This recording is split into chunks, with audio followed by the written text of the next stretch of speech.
প্রিয় দর্শক, আসসালামু আলাইকুম। আমার আজকের রেসিপি বাদামের কুটকুটি। এভাবে বাদামের কুটকুটি বানিয়ে অনেক দিন রেখে খেতে পারেন, অনেক ভালো লাগে। আমি একদম সাধারণভাবে দেখাবো কিভাবে বানিয়ে নেবেন।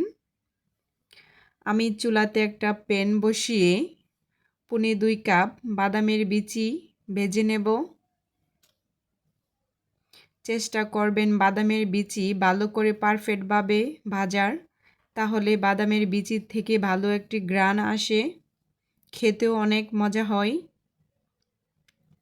এই তো আমার বাদামের বিচি ভাজা হয়ে গেছে। এখন আমি একটা চালনিতে ঢেলে নিচ্ছি। হাতের সাহায্যে ভালো করে কুচলিয়ে আমি বাদামের বিচির থেকে খোসা বের করে নিচ্ছি। এই তো আমার বাদামের বিচি পরিষ্কার হয়ে গেছে। এই তো আমি চুলাতে একটা প্যান বসিয়ে 2.5 কাপ চিনি দিচ্ছি। 2.5 কাপ বাদামের বিচির জন্য 2.5 কাপ চিনি লাগবে। এখন অল্প একটু পানি দিয়ে আমি চিনি থেকে ক্যারামেল বানিয়ে নেব। চুলার আঁচ মিডিয়াম রেখে ক্যারামেল বানিয়ে নিতে হবে। চিনি অনবরত নাড়তে হবে, না হলে ক্যারামেল পুড়ে যাওয়ার চান্স থাকবে। এই তো আমার ক্যারামেল হয়ে গেছে। এ পর্যায়ে আগে থেকে ভেজে রাখা বাদামের বিচি অ্যাড করে দেব। উল্টিয়ে পাল্টিয়ে আমি ভালো করে মিক্স করে নিচ্ছি। এ পর্যায়ে আমি চুলা অফ করে দিচ্ছি। আমি ভালো করে মিক্স করে নিচ্ছি। আমি এখানে একটা পাতিলের ঢাকনা পরিষ্কার করে নিচ্ছি, নিয়ে একটু তেল হাতের সাহায্যে ব্রাশ করে দিলাম। এখন আমি বাদামের মিশ্রণ ঢেলে দিচ্ছি। চেষ্টা করবেন গরম থাকা অবস্থায় এই কাজটি তাড়াতাড়ি করার। এখন আমি একটা চিনির সাহায্যে আস্তে আস্তে ছড়িয়ে দিলাম।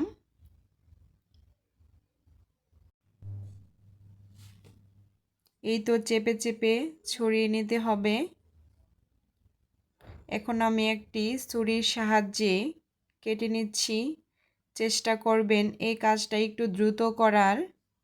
একটু শক্ত হওয়ার পর চেষ্টা করবেন এভাবে ছুরি দিয়ে কেটে নেওয়ার।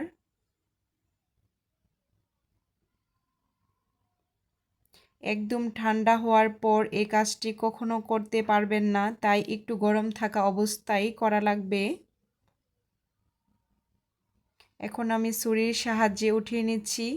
এই তো দেখেই বুঝতে পারছেন কতটা ইজিভাবে উঠে গেছে। এই তো আমি কয়েকটা ভেঙে দেখাচ্ছি আপনারা বোঝানোর সুবিধার জন্য। এখন আমি একটি সার্ভিং ডিশে ডেকোরেশন করে নিচ্ছি।